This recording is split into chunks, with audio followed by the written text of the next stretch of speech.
Good morning, everyone, and thank you very much for joining us today. Our purpose, as you know, is to strengthen our collective response to the climate crisis. No challenge will have a more significant impact on the world or require a greater level of international cooperation. And no challenge ranks higher on the list of global priorities for this administration. Since we convened this group in April at the Leaders Summit, the international scientific community has issued a stark warning.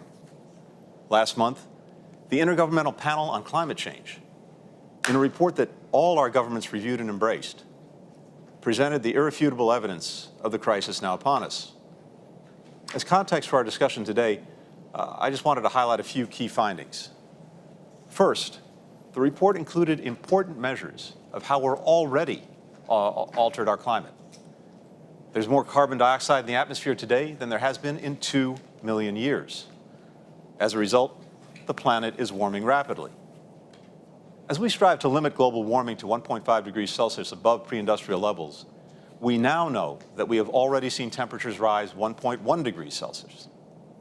Second, the report looked at how this is already affecting life on Earth. Every area of the planet is now impacted by climate change. Many of the extraordinary weather events we've recently experienced would have been, and I quote, virtually impossible without human-induced warming. Finally, we know what's needed now. To keep warming below 1.5 degrees Celsius over the long term, emissions must fall rapidly this decade, and they must reach net zero around 2050. The good news is this. According to the IPCC, if we do what's required, global temperatures will stabilize in just a couple of decades. We can avert the worst potential consequences of the crisis. That's our charge now. The science is clear, and it's up to the countries assembled here today to lead a decisive global response. With that, it's now my honor to introduce the President of the United States, Joe Biden. It's good to see you all. Good morning. Thank you, Secretary Blinken, and a special thanks to Special Envoy Kerry. John's been a friend for a long time, and I have absolute trust in his leadership on this issue. We're honored to host all of you today as a follow-up to the Leaders Summit Climate we hosted back in April. That summit made good on a commitment that I made to the American people, that the United States would return immediately to the world stage and address the climate crisis. I wanted to show that we're at an inflection point and that there's a real consensus that while the climate crisis poses an existential threat, there is a silver lining. The climate crisis also presents real and incredible economic opportunities to create jobs and lift up the standard of living for people around the world. And I want to thank you and your efforts so far I need to tell you the consequences of inaction, but you all actually know it. It's somewhat presumptuous of me to say this, but over the last 2 weeks, I've traveled across the United States to see the damage and destruction from record hurricanes, record floods, and wildfires. China continues climate continues to change across Europe, Africa, and Latin America, and you've endured massive flooding. Fires have raged across Australia and the Amazon and the Russian tundra. In Siberia, I found it almost unbelievable. Temperatures reached 118 degrees inside the Arctic Circle. The finding from the new Intergovernmental Panel on Climate Change represents a code red for humanity. And the time to act is really narrowing, as the Secretary just pointed out, to get to close to a point of no return. We don't have a lot of time. So we have to act, all of us, we have to act now. When we met in April, we agreed to strengthen our efforts as we head to COP26 in Glasgow.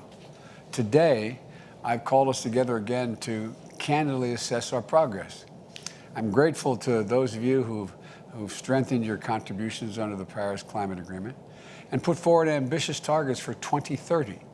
And thanks to your leadership, countries representing more than half of the global GDP are committed to taking steps that will keep us within reach of our joint pursuit of limiting warming to 1.5 degrees Celsius.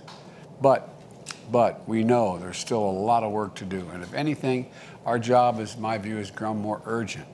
The countries representing the major economies forum account for 80% of global emissions. Without adequate commitments from every nation in this room, the goal of limiting and warming to 1.5 degrees slips through our hands, and that is a disaster. And here's what I believe we have to do right now, and what we're advancing here in the United States. We have to bring to Glasgow our highest possible ambitions. Those that have not yet done so, time is running out. For our part in America, I'm working to pass historic investment and to modernize our climate resilient infrastructure, to build a clean energy future that creates millions of jobs and ushers in new industries of the future. As part of this work, the United States is committed to reduce greenhouse gas emissions between 50 and 52% below 2005 levels by the year 2030. And we set a goal that by 2025, our power sector will be free of carbon. And 2030, 50% of the cars sold in the United States, we believe, should be and must be electric vehicles. A further step we're working with the European Union and other partners to launch is a global methane pledge to reduce global methane emissions by at least 30% below 2020 levels by 2030.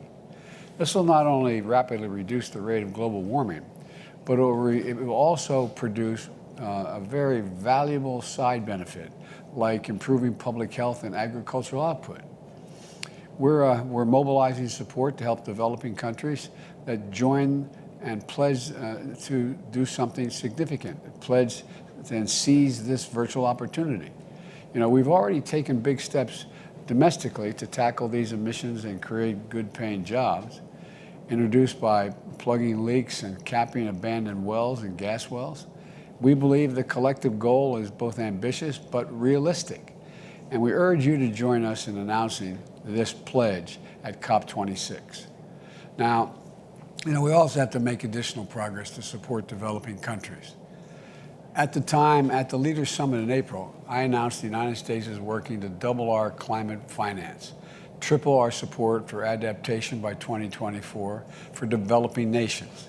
And I can assure you that we're looking for ways to go even further toward meeting the collective goal of mobilizing $100 billion a year from the developing world and for them.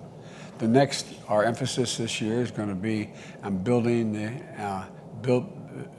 ambition on the road to Glasgow. Glasgow is not our final destination. Whatever commitments we make at COP26, we must all resolve together in Glasgow to continue strengthening our ambition and our actions next year and throughout the decisive decade to keep us at below 1.5 degrees and keep that within reach. That's why this forum, I believe, is so important. And it was an important driver in the Paris Climate Agreement.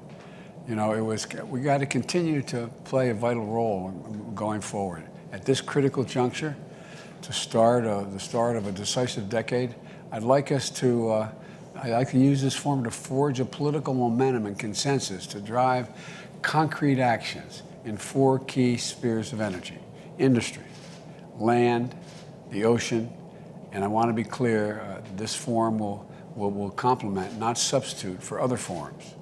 In fact, with respect to energy and industry, we will closely align our efforts with the work of the forums like the Clean Energy Ministerial and the Mission Innovation, both of which I'm proud to say the United States will chair next year. I plan to kick off these efforts by bringing together ministers in January to discuss clean energy goals in power, transport, industry, building sector. We also want to focus on ocean initiatives in advance of our ocean conference and next February. I plan to convene a leaders level gathering so we can take stock of the collective progress we've made. In closing, and thank you for your patience, I want to again underscore both the urgency of this moment and the tremendous opportunity before us. I look forward to continuing this work together, and hearing how you plan to contribute to the climate ambition the world so urgently needs. The time is now. The time is now. And thank you for your indulgence. I'm now going to turn this over to Special Envoy John Kerry. Thank you.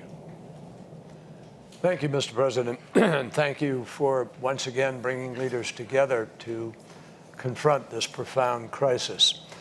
As you've traveled our country in the past few days, Mr. President, visiting communities devastated by the climate disasters, all of us have seen your tremendous commitment to rallying our nation and indeed the world to step up to this challenge. And I am personally pleased and proud to be part of a team and supporting you in this crucial effort.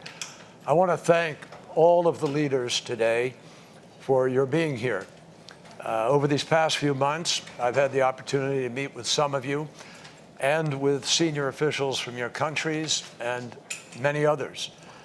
I've also met with business leaders, civil society, religious leaders, with tomorrow's leaders, the young people who implore us to safeguard the future. I've been very encouraged by much of what I've heard. People at all levels recognize the challenge that we face, and they are committed to meeting it. And I believe that we will achieve a global net zero economy.